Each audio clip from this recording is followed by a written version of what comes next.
Hello সবাইকে, কেমন আছেন সবাই? কিছুদিন পর আবার চলে এলাম উত্তরা আঞ্চলিক পাসপোর্ট অফিসে। আজ 17/6/2025, এক মাসের মধ্যেই সঠিক কাগজপত্র জমা দিয়ে ঝামেলা মুক্তভাবে পাসপোর্ট হাতে পাওয়া যাবে।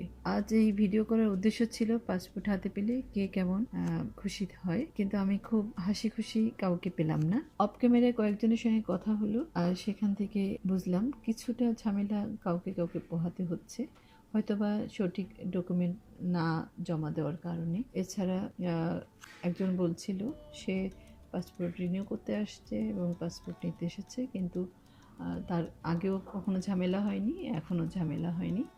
তো ঝামেলার সংখ্যাটাই বেশি ছিল, কিন্তু বর্তমানে ব্যবস্থাপনাটা খুবই ভালো, যেখানে ঝামেলা খুব কম হয়। তবে একটা জিনিস দেখতে পেলাম, সেটা হলো ঝামেলা কম হলেও গতিটা খুবই ছিল।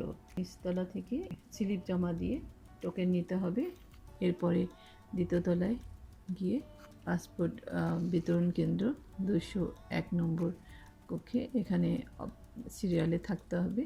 টোকেন নম্বর অনুযায়ী পাসপোর্ট হাতে পাওয়া যাবে। আর অফিসে যাওয়ার সময় অবশ্যই আপনাকে যে ডকুমেন্ট জমা দেওয়ার পরে যে স্লিপটা দেওয়া হয়েছে ওটা নিতে হবে এবং এনআইডি কার্ড নিতে হবে, আর কিছুই নিতে হবে না। আর আপনাকেই যেতে হবে, অন্য কেউ গিয়ে এটা নিতে পারবে না, যেহেতু হাতের ছাপটা দিয়ে নিয়ে এরপরে পাসপোর্ট হাতে দেয়। এই জিনিসটা খেয়াল রাখলে ঝামেলা মুক্তভাবেই আপনি পাসপোর্ট পেয়ে যাবেন।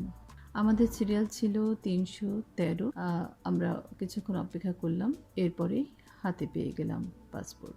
এতক্ষণ আমার সঙ্গে যারা ছিলেন, আছেন, থাকবেন, সবাইকে অসংখ্য ধন্যবাদ। ভালো থাকবেন সবাই।